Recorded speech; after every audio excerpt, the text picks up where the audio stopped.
안녕하십니까 여러분, 반갑습니다. 오늘은 14차 시이고요. 확률의 곱셈 정리에 대해서 알아보도록 하겠습니다. 이전에 우리는 이제 확률의 덧셈 정리에 대해서 했었고, 그게 이제 합사건과 연관이 되어 있음을 알고 있죠. 그러면 곱셈 정리는 이제 곱사건과 연관이 되어 있음을 알겠죠. 그죠? 곱사건은 A랑 B가 동시에 일어나는 사건이었죠. 이 사건에 대한 확률을 구해보도록 하겠습니다. 확률의 곱셈 정리는 무엇이냐? 두 사건 A, B에 대하여 A가 일어날 확률이 0보다 크고 B가 일어날 확률이 0보다 큽니다. 그러니까 0이 아니라는 거죠. 그럴 때 A, B가 동시에 일어날 확률 P의 A 교비는 다음과 같다 해서 P의 A 교집합 B 이렇게 이제 되어 있는 거는 우리가 뭘로 나타난다? PA 곱하기 PB 바 A 이렇게 나타나거나 아니면 요 아니다 인 것처럼 되네요. 자, PB 곱하기 P의 A 바 B 요렇게 둘 중에 하나의 꼴로 이렇게 이제 나타나진다는 겁니다. 설명을 보면 우리는 조건부 확률의 정의에서 P의 B 바 A는 PA분의 P의 A 교 B 임을 알 수 있습니다. 여기에 양변에 PA를 곱하면 이렇게 되죠. 같은 방법으로 P의 A 바 B도 PB분의 P의 A 교 B, A 곱 B 뭐 이렇게 이제 됩니다. 이거 임으로 이제 양변에 PB를 곱하면 이렇게 이제 되겠죠. 네, 뭐 공식 자체는 간단하네요. 근데 이 곱셈 정리를 말로 풀어보면 이제 다음과 같게 될 거예요. 이 말로 풀이한 걸로 기억을 해 두셨으면 좋겠습니다. 자, 어떻게 되느냐? 사건 A와 B가 동시에 라는 말은 A 곱 B 사건이란 거죠. 동시에 일어날 확률은 했으니까 A 곱 B에 대한 확률입니다. 그래서 P의 A 곱 B 이거는 어떻게 됩니까? A가 일어날 확률 PA죠. 곱하기 그 다음에 A가 일어났을 때 B가 일어날 확률 요거를 곱한다. 요렇게 이제 기억을 해 두시는 게 문제를 보면서 곧바로 이제 해결하는데 도움이 될 것입니다. 네, 그래서 이제 문제를 풀어보겠습니다. 검은 바둑돌 3개와 흰 바둑돌 5개가 들어있는 통에서 임의로 바둑돌을 1개씩 2번 꺼내려고 한다. 그러니까 요렇게 이제 통이 있고 색칠된 바둑돌이 3개 있고 흰 바둑돌이 5개가 있는데 한 개씩 꺼낸다는 거죠. 그럴 때 한 번 꺼낸 바둑돌은 다시 넣지 않을 때 꺼낸 바둑돌이 모두 검은 바둑돌일 확률을 구하시오 인 문제입니다.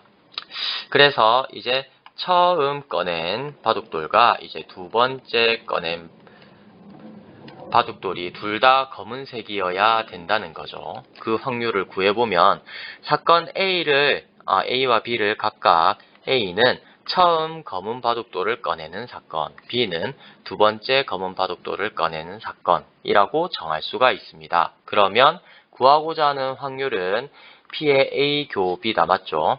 P의 A 곱 B 이렇게 이제 되고 이거는 처음 검은색 바둑돌을 꺼낸 후에 두 번째 검은색 바둑돌을 꺼낼 확률을 곱하면 되는 거죠. 그렇게 이제 되니까 그러면 총 8개의 바둑돌 중에서 3개가 검은 바둑돌이라서 PA는 3입니다.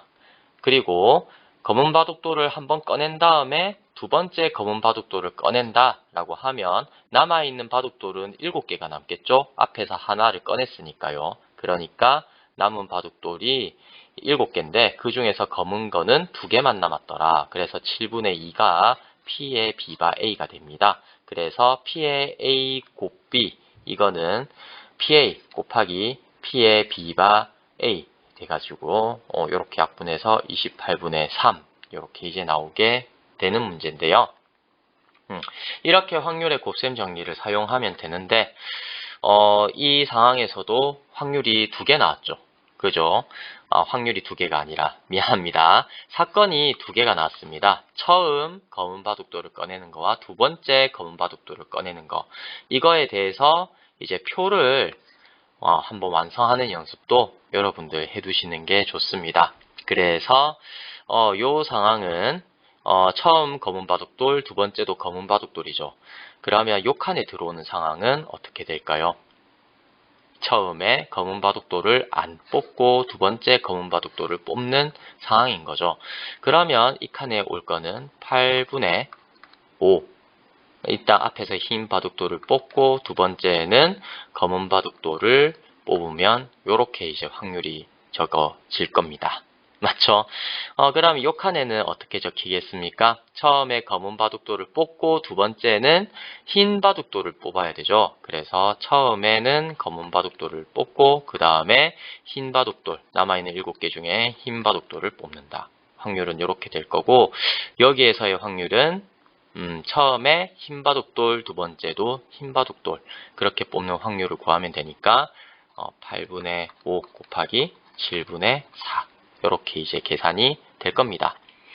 각자 남아있는 칸은 채워 넣을 수가 있겠죠.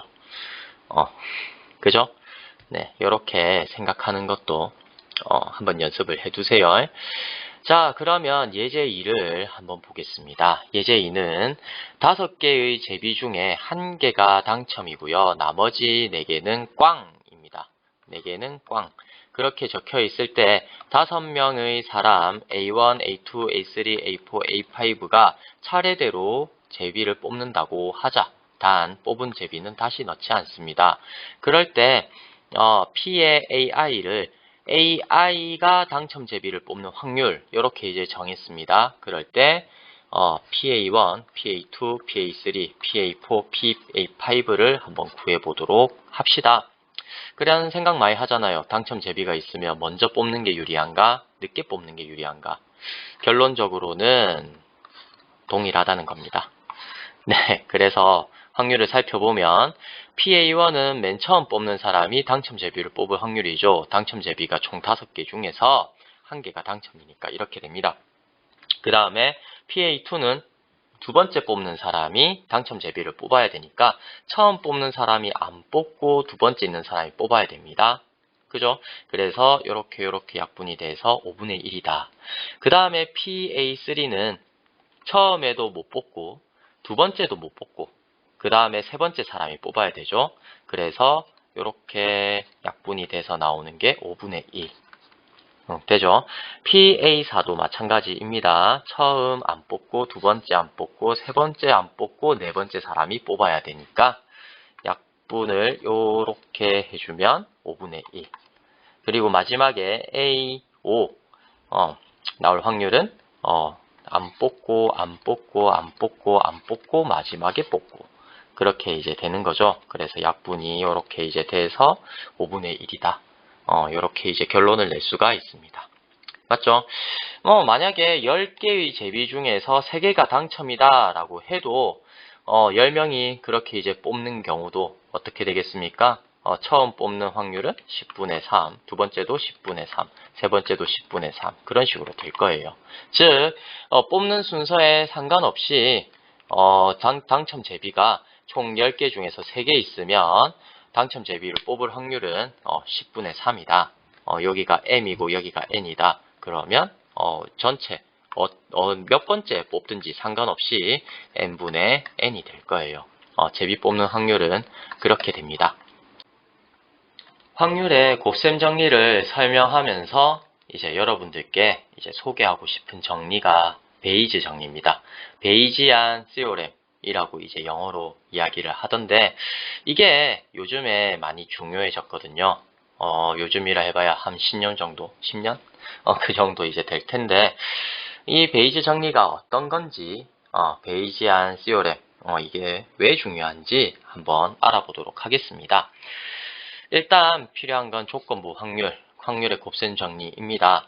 조건부 확률에서 우리는 P의 A바 B는 PB분의 P의 A 교 B임을 알고 있고요. 확률의 곱셈 정리에 의해서 P의 A 교 B는 PA 곱하기 P의 B바 A임을 알 수 있습니다.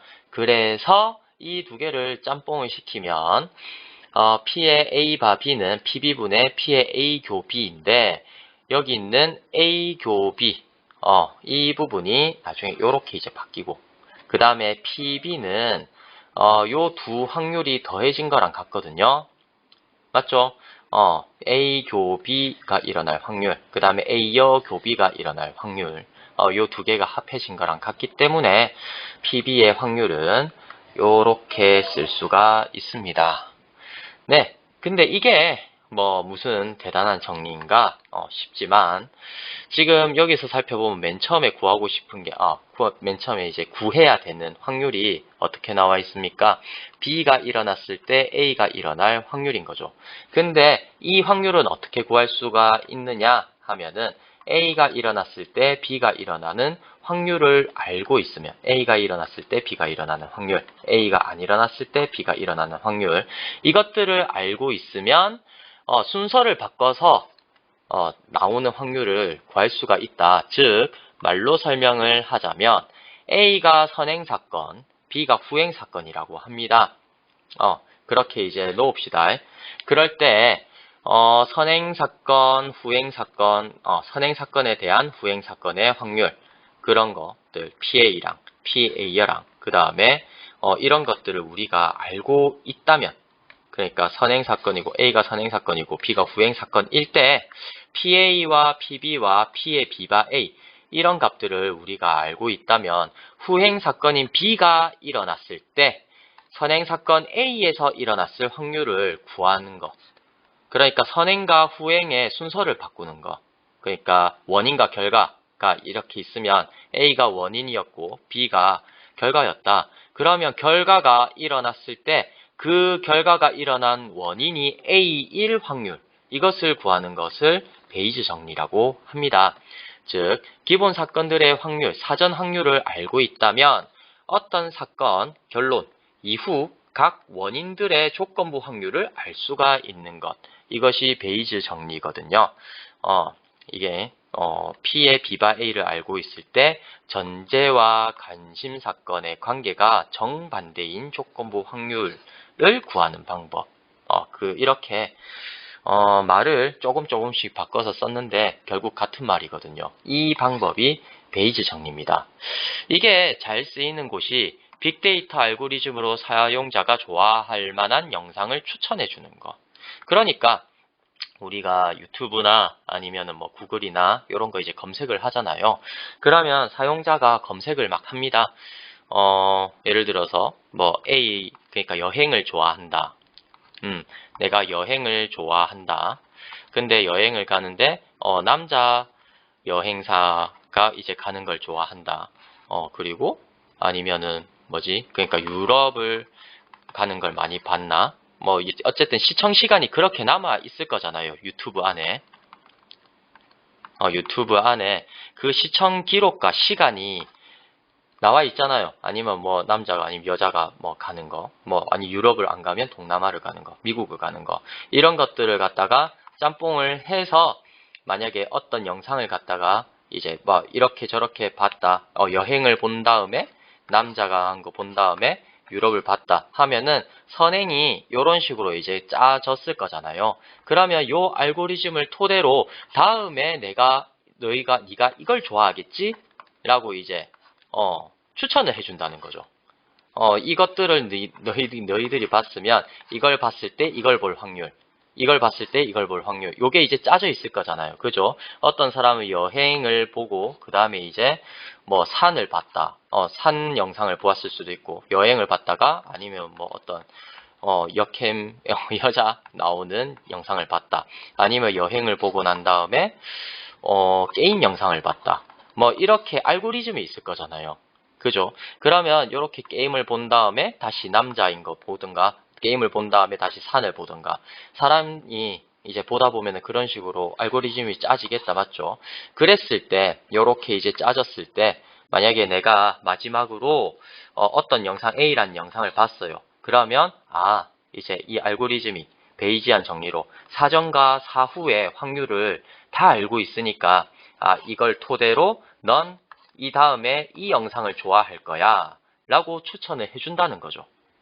그래서 이제 검색 기록 알고리즘을 짜는데 이제 그 근거가 되는 게 베이즈 정리다 라는 걸 여러분께 말씀을 드리고 싶었어요. 또 어떤 예가 있냐면 실종자의 실종 위치 추적 이런 게 있겠죠. 사전에 요렇게 이제 산을 막 이제 올라갈 때 A 지점, B 지점, C 지점 요렇게 이제 올라가다가 막 사고가 났을 때 어디선가 뭐 올라가다가 사고가 났어요. 그러면 이제 실종자가 A 지점에서 A 지점에서 실종되었을 확률, B 지점에서 실종되었을 확률, 그 데이터가 이 산을 관리하는 사람에게 있을 거잖아요. 그랬을 때, 막 이 산을 오르던 어떤 사람이 실종이 됐습니다. 그러면 이 실종자가 A 지점에서 실종됐을 확률, B 지점에서 실종됐을 확률, 그러니까 실종됐다는 결과가 있을 때 그 사람이 어디에서 실종됐을까 역추적하는 과정, 거기서 베이즈 정리를 쓸 수가 있다는 겁니다. 확률이 높게요. 이게 뭐 이럴 수도 있고 아니면은 우리나라가 요렇게 이제 있으면 뭐 요렇게 조류가 흐르니까 그죠? 여기에서 낚시를 했다. 그러면 낚시를 하는데 실종이 됐으면 이 사람이 여기서 발견됐을 확률, 여기서 발견됐을 확률 막 이런 게 있을 거잖아요. 사전 데이터가. 그러면 실종이 됐을 때 A, B, C 중에서 어디에서 많이 이렇게 이제 했을까? 어디서 발견이 많이 될까? 그러면 그 발견이 많이 되는 그 지점을 중심적으로 추적을 할 거잖아요. 그죠? 그런데 이제 도움을 주는 게 베이즈 정리다. 아니면 코로나19 감염 경로 추적. 이런 것도 있겠죠. 어떤 사람이 A 지점에 가고 그 다음에 A 지점에서 밥 먹고 B 지점에서 영화를 보고 그 다음에 C 지점에서 게임방에 갔다. 그런 다음에 이제 집에 왔는데 내가 코로나 걸렸다. 그러면 여기에서 이제 A 지점, B 지점, C 지점에서 코로나가 걸렸었을 사전 데이터가 있을 거잖아요. 그죠? A 지점에서 그거 얼마만큼의 사람이 코로나에 걸리더라. B 지점에서 코로나 얼마 걸리더라. C 지점에서 갔을 때 코로나 얼마만큼 걸리더라 라는 데이터가 있으면 내가 코로나가 걸렸을 때 역으로 C에서 감염되었을 확률은, 코로나가 걸렸을 때 B 지점에서 감염되었을 확률은, 이런 식으로 역으로 추적이 가능하다는 거죠. 이해가 되십니까? 그게 베이즈 정리입니다. 그러면 관련해서 이제 문제를 한번 풀어보도록 하겠습니다. 우리나라 아동 중에 7%가 주의력 결핍 과잉 행동장애 ADHD라고 합니다. 이게 있다라고 합니다. 전문가가 있는데, 판별해주는 전문가가 ADHD가 있는 아동을 있음으로 정확하게 진단할 확률이 0.9라고 합시다. 그리고 ADHD가 없는 아동을 없음으로 정확하게 진단할 확률이 0.8이라고 하겠습니다. 어느 아동이 그 전문가한테 ADHD를 판정을 받았어요. 그러면 실제로 그 사람이, 아동이 ADHD일 확률을 구하세요 하는 문제가 있다라고 하겠습니다. 그러면 시행은 어떻습니까? 시행은 어떤 아동이 병원에 가서 전문가한테 전문가 어떻게 그리지? 요렇게 그릴까? 전문가처럼 보입니까? 청진기 요렇게 달아줄까? 네, 전문가가 있는데 이 사람한테 가가지고 넌 ADHD야 라고 이제 막 소리를 들었다, 맞죠? 그렇게 이제 진단을 받았을 때 그 사람이 진짜 ADHD인가 아닌가 그걸 모르잖아요. 그 확률을 한번 구해보자는 겁니다. 네, 그러면 이제 표본 공간이 무슨 사건 두 개로 나누어지냐? 일단 그거부터 파악을 해야 되죠. 두 사건 A, B를 표본 공간 이거를 나누는, 사분할하는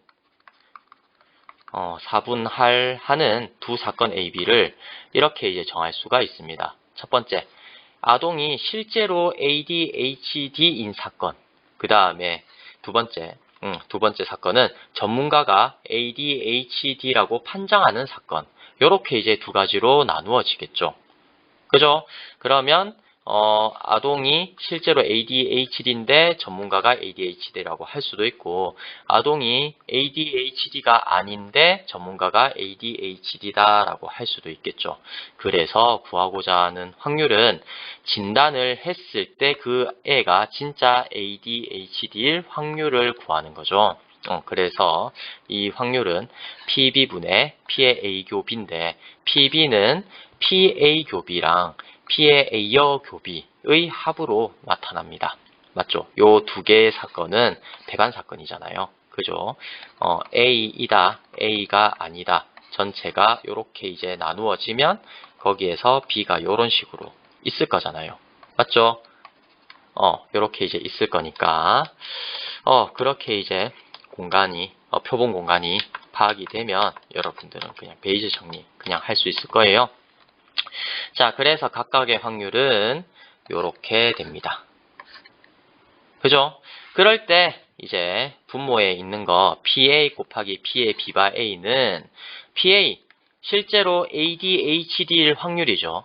그 아동이, 그 확률은 아까 7%라고 했으니까 0.07, 여기 7%라 했잖아요. 그래서 0.07이라 쓰고, 거기서 확률에 실제로 ADHD일 때 전문가가 ADHD라고 정확하게 판정하는 확률, 그거는 0.9라고 했습니다. 그래서 ADHD일 때 그 다음에 정확하게 판정하는 확률, 이렇게 이제 나오게 되고요. 아동이 ADHD가 아니에요. 그죠? 그럴 때 이 사람이 이 전문가가 ADHD야 라고 이제 판정하는 확률은 어떻게 됩니까? ADHD가 아닌 애가 93%죠. 그렇게 있을 때 없는 애를 없음으로 판단하는 확률이 0.8이라고 했거든요. 다시 초록색으로 표시할게요. ADHD가 없는 아동을 없음이라고 정확하게 진단할 확률이 0.8이다 라고 했으면, 없는 애를 있다라고 이제 판정할 확률은 0.2라는 거죠. 이만큼이 0.8이면 이만큼 0.2잖아요. 그죠? 그렇게 되니까 요 확률은 0.93, 없는 애들을 있다라고 판정하는 확률 해서 요렇게 이제 곱해서 구하면 요렇게 이제 나오게 됩니다. 따라서 P의 A 바 B, 그러니까 전문가가 판정을 했을 때 그 애가 진짜 ADHD일 확률, 이거 계산을 해보면 0.063 더하기 0.186분의 0.063 해가지고 249분의 63 이렇게 이제 나오게 됩니다. 저도 이제 실제로 궁금증이 동해서 계산기로 계산을 해보니까 0.253012 이런 식으로 해서 약 25% 정도 실제로 전문가가 ADHD라고 했는데 실제로 판정을 그렇게 할 확률이 25% 정도다. 4분의 1이다. 라는 거죠. 생각보다 많이 낮죠. 실제로 그럴 것 같은데. 맞죠? 그렇습니다. 실제로 판정을 물론 전문가분들은 이것보다 확률이 더 높겠지만 이게 ADHD가 생각보다 적기 때문에, 희귀병이기 때문에 이런 현상이 발생을 하거든요. 그래서 똑같은 이유로 희귀병을 진단하는 키트가 있다고 하면 그걸 개발하기 어려운 이유가, 전체 중에서 희귀병이니까 이 확률이 얼마 안 될 거잖아요. 그렇죠. 그러면 ADHD를 아무리 정확하게 판정을 해도 없는 애를 있다라고 할 수 있는 확률이 어느 정도는 있기 때문에 이렇게 이제 낮은 확률이 나타나게 될 겁니다. 무슨 말인지 아시겠죠? 네. 위 문제를 다른 풀이, 그러니까 제가 좋아하는 표를 이용한 풀이로 나타내면 이렇게 이제 나타낼 수가 있거든요. 위 문제와 동일한 사건 A, B에 대해서 아래 표를 작성해서 구할 수가 있습니다. 그러면 이제 B일 때 A가 일어날 확률은 이런 식으로 구할 수 있고, 또 이렇게 표를 작성을 하면 이것도 구할 수 있겠죠. 그 전문가가 ADHD라고 판정을 안 했을 때 그 애가 실제로 ADHD일 확률, 요것도 구할 수 있겠죠. 이걸 구하면 어떻게 됩니까? 이것 중에서 이거인 거니까 그러니까 0.751 중에서 0.007 이렇게 돼서 751분의 7이다. 그러면 대충 어느 정도 될까요? 대충 비슷한 게 한 110 정도 될라나? 한 어느 정도지? 106 중에서 한 1 정도 되겠나? 그죠? 거의 한 0.1? 0.1? 1%? 그 정도 될라나요? 그죠? 요 표에 의하면 한 1% 정도는 어떤 확률이다? 얘가 전문가가 얘한 그거 ADHD가 아니에요 라고 판정을 했을 때 실제로 ADHD가 1 확률은 한 1% 정도 된다. 요렇게 이제 계산을 할 수가 있겠죠. 그래서 요 표를 이용해서 정리를 해 놓으면 어떤 문제가 나오든지 여러분이 어려움 없이 풀 수 있을 거라고 네, 생각을 합니다. 네, 수업은 여기까지 하도록 하겠습니다. 네, 고생 많으셨습니다. 감사합니다.